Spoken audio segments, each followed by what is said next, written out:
In this video, I will show you the exact steps required to export multiple pages at once into different file formats like JPG, PNG, or PDF using CorelDRAW.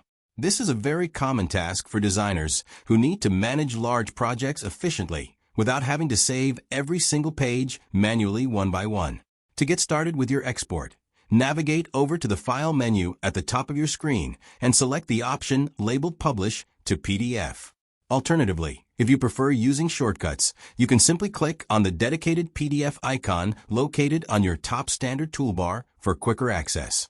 Once the window opens, take a moment to choose the specific folder where you want to save your file and make sure to type in a descriptive name for your document so you can find it easily later. Before you finish, look for the dialog box and click on the Settings button, which is located in the bottom right corner of the window.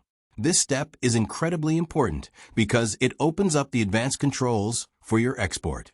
Navigate to the General tab within these settings and look closely under the section marked Export Range. You must verify that the selection is set to either All or Documents. If it is currently set to Current Page or Selection, it will only save a single part of your project instead of everything you have worked on.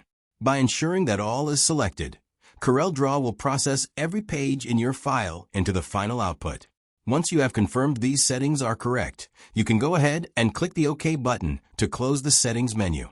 Finally, click the Save button to start the process.